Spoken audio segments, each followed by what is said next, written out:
First woman president of Africa, Ellen Johnson Sirleaf. Greg Palast joining us here in New York. Welcome to Democracy Now! Further expand on what we watched here and listened to. The interesting thing was we almost blew the story because I was working with, gonzo journalists Rick Rowley and Jackie Suin, and they saw our car from the stakeout in front of this Vulture's house. And this is in New York. This is in New York, Harrison, New York. This is where these vultures come from. These are where these speculators operate from. And what happened was they got the word, they figured out that we were staking them out, so at his big palatial house, that entire Liberian village could literally fit in his house. We measured it, the square footage. And we went to his office. By the time we got to his office, the Vulture, this is a billion-dollar Vulture fund, had removed the plaques from the office wall. It's just outside of New York. Removed the plaques from the office wall, removed the suite numbers, and locked all their employees inside. And that, when we ran that report last Thursday in Britain, the next day, Britain outlawed Vulture funds. They said, if you are so ashamed of your work that you rip the plaques off your walls and hide inside, you shouldn't have access to the British courts.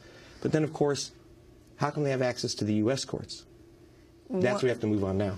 When you aired a piece on Vulture funds on Democracy Now! In 2007. Congressman Conyers saw the piece, and he took the issue. He's going to see President Bush that day. That's right. He went and took it.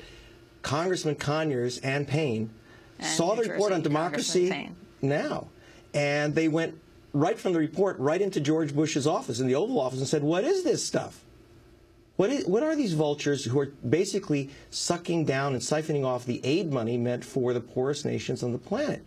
Bush said he would do something. I should say the last guy, Goldfinger, these guys, you have to understand, they buy up debt for nothing. They haven't lent anyone anything. They buy up the debt for like a penny on the dollar, and then they sue for 200 or 300 cents on the dollar, and sometimes they use, in the case of Zambia, they use bribery, intimidation, hiring Henry Kissinger as a lobbyist, whatever it takes to squeeze these countries and basically grab what was supposed to be aid money for these countries.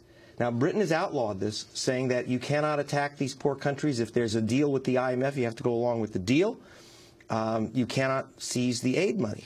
Why can't we do that in the United States? In fact, Maxine Waters has put in a bill to do just that. It's interesting. The Supreme Court Monday rejected an appeal by bondholders seeking a piece of Argentina's U.S.-based pension assets. Argentina said the petitioners were vulture funds that bought the distressed sovereign debt of at a deeply discounted rate in order to speculate in litigation against the country. Yeah. So that happened in the Supreme Court. Yeah, a positive decision. We have some better rules in the U.S., and what happened there is that, look, Argentina was being ripped off by usurious interest rates and really being jammed by speculators. And now they want to seize.